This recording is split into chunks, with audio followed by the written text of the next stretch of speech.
All right, here we go. Welcome into the show. You're watching Philadelphia Eagles Now. Chase Sr. here with you, and no matter where you are or how you're tuned in, as always, I greatly appreciate all of you for making today's show a part of your day. It is a Friday, June 27th, so I hope all of the real ones, all of the legends, the entire Bird Gang is getting set to have a fantastic weekend. Coming up here on the show, Jimmy Kempski, who covers the Philadelphia Eagles for Philly Voice, a very smart, witty, creative, high-quality writer, put together an article looking at 10 reasons why the Commanders will be a dumpster fire in 2025. You think about Washington. Arrow is pointing up for that organization. They have one of the top young stars in the National Football League at the quarterback position on their team in Jayden Daniels, and they made that surprise run to the NFC Championship game last year.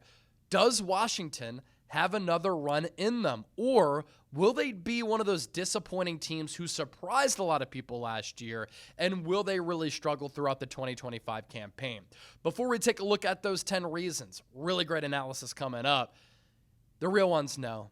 We're always trying to set the standard here at the company, and I'm always trying to strive for new goals right here on Eagles Now, accomplish something new every month. I'm never content. I want this channel to be great. I want to be great. So in the month of May, we picked up 1,132 new subscribers. Here in the month of June, we want to beat that number, and we are so close with a couple of days left here in the month of June.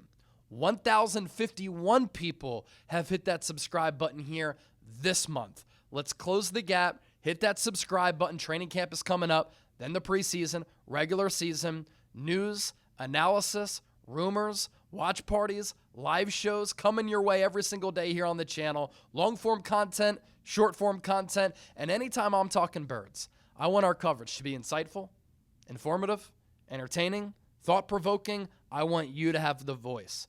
So join the movement, lock us in, hit that subscribe button, and let's go. So looking at this article from Jimmy Kempski, 10 reasons why the Commanders will be a dumpster fire. Reason number one, he said regression is coming. The Commanders won 4 games in 2023. In 2024, they won 12. That was the biggest win total improvement in the NFL last year. It tied for the 9th best improvement since the NFL went to a 16-game schedule in 1978. Here's a look at all of the teams since 1978 that have had improvements of 8 or more wins in a season, and then what those teams did the year after their big improvements.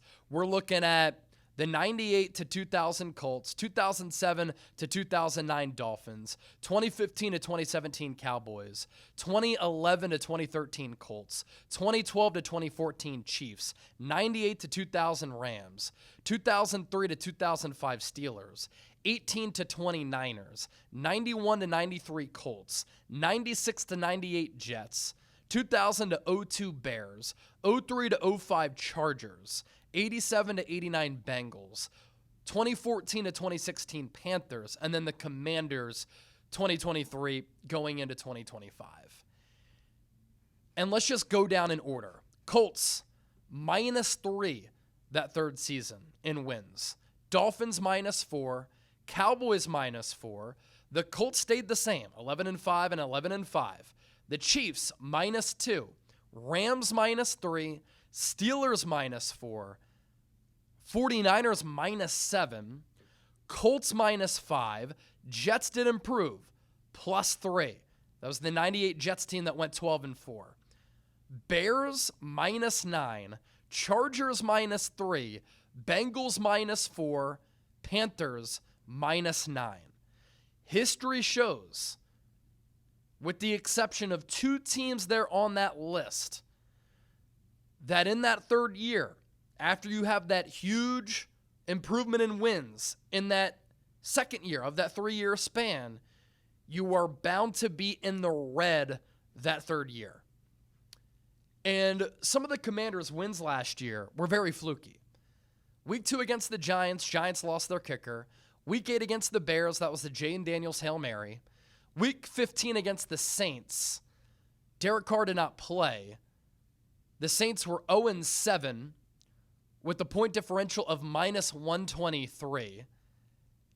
And a 2-point conversion at the end of the game for New Orleans failed. So the Commanders almost lost that game.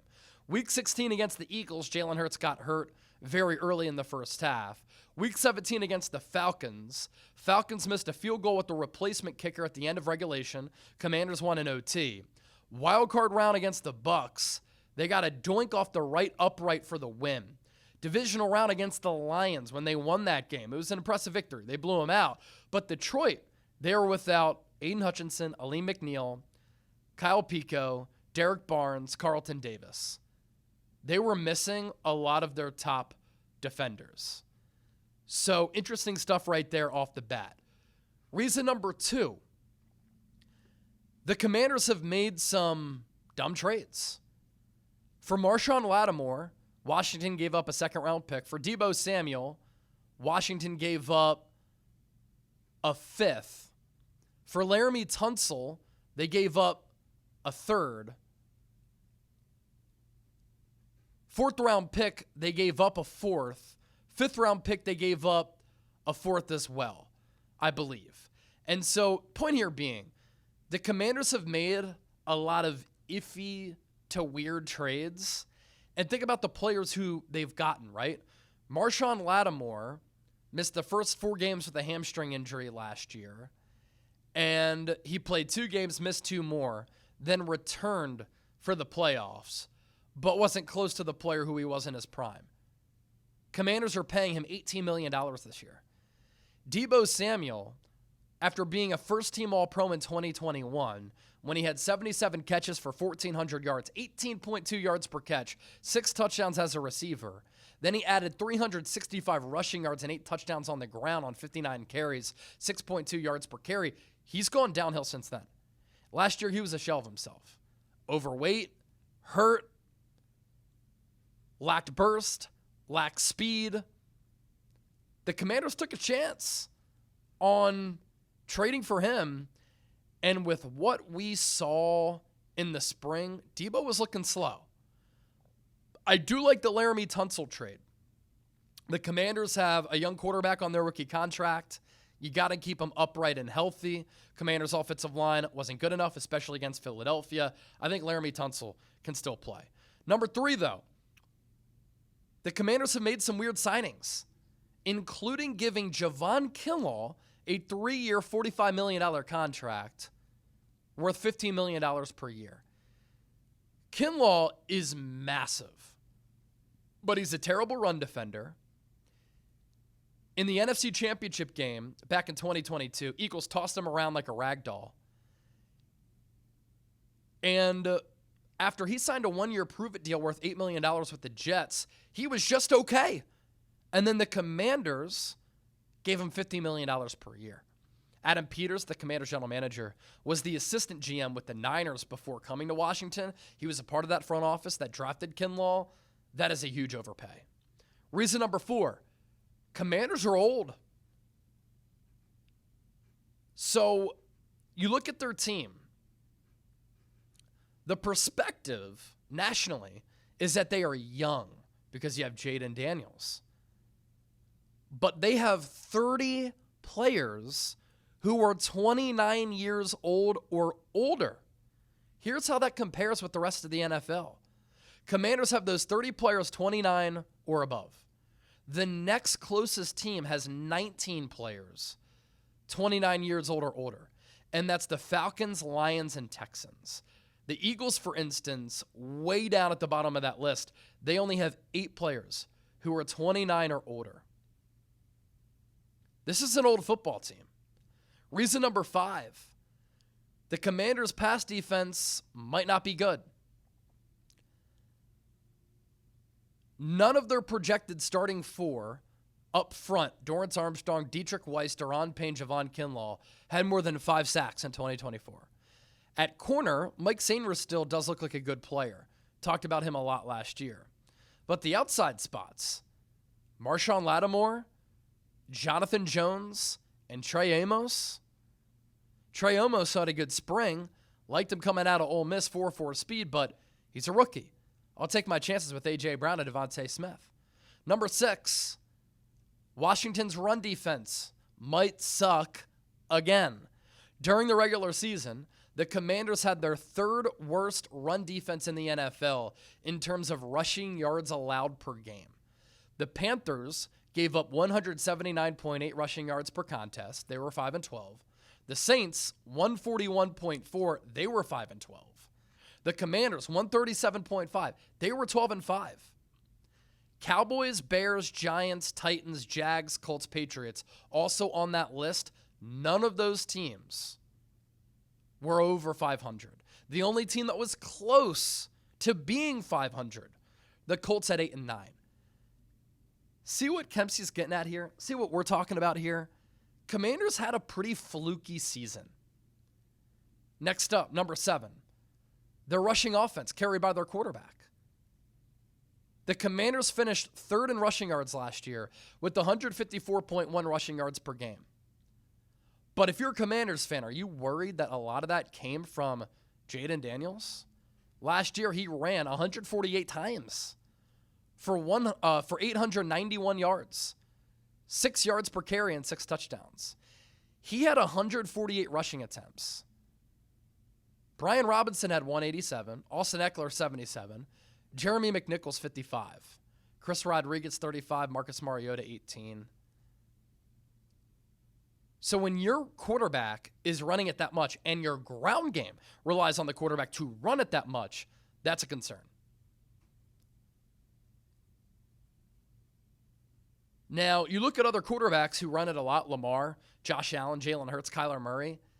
Yes, they run it a lot, but none of those players have to carry the workload as far as rushing attacks like Jayden Daniels has to. And last year, there were a couple of plays where you're like, oh my gosh, holding your breath. Did he get hurt? And he escaped an injury. Number 8, the idea that Jayden Daniels will only get better is not a given. Star player as a rookie. It'd be stupid to suggest otherwise. Common sentiment surrounding the Commanders is that he's only going to get better, right? The following list of quarterbacks who recently won Rookie of the Year honors, showing their QBR in rookie seasons and their QBR in their follow-up seasons, looks like this. Vince Young, Rookie of the Year QBR, 56.1. Next year, 46.9. Matt Ryan, 68.8. Following year, 67.7. Sam Bradford, 46.9, 31.4. Cam Newton, 56.6, up to 58.3.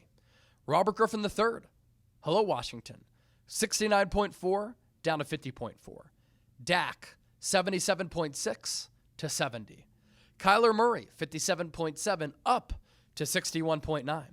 Justin Herbert, 62.6, up to 70.9. C.J. Stroud, 57.5, down to 49.8. Jayden Daniels, 70.6. We'll see. So outside of Newton, Kyler, and Herbert, all of those recent quarterbacks who won Rookie of the Year went down in QBR in their sophomore campaigns. Number 9, the Commanders converted on an unsustainable percentage of fourth down conversions in 2024. We discussed this going into the NFC Championship game. Their fourth down conversion rate was insane. During the regular season, they converted 20 of 23 fourth down conversions. Ladies and gentlemen, that is 87%.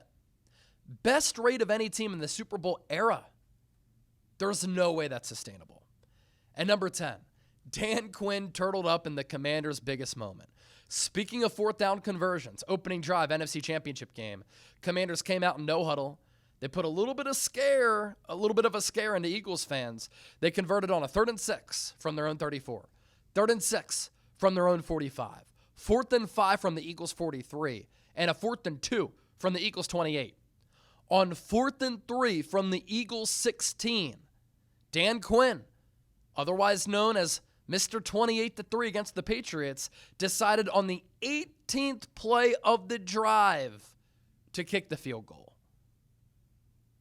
If you were watching our watch party for the NFC Championship game, type watch party down in the comment section. I want to see how many of you were tuned into that. If you were, you remember me saying, what are the Commanders doing? They were playing with house money. Dan Quinn was aggressive on that first drive. They converted on the third downs. They went for it on multiple fourth downs. Then you drive all the way down the field. You go on a near 20-play drive, and then you kick the field goal.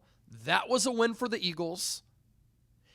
It changed the momentum of the game. And then what happened? On the Eagles' first play from scrimmage, from the 40-yard line of their own, Saquon Barkley, house call for 60 yards. Thank you, Dan Quinn, for that. So interesting stuff there. And obviously this is important because you think about the landscape in the NFC and in the NFC East. If the Commanders stink, this could be huge for the Eagles and Eagles fans. There's been no repeat winner in the NFC East since 2004. Eagles have an opportunity to go on a dynastic run. The Commanders are one of the only teams who could get in their way. Jayden Daniels is one of the brightest stars in the game. He's not going anywhere. The Eagles' schedule is a gauntlet. Got to play the Commanders twice. If they stink, that's nice. And are there any other real threats in the NFC East? Cowboys with Brian Schottenheimer? Not buying it. New York Giants with Russell Wilson at quarterback and a roster that I don't think is that great? Don't look at them as a contender. The Eagles are way better. So if the Eagles can stay healthy, look out.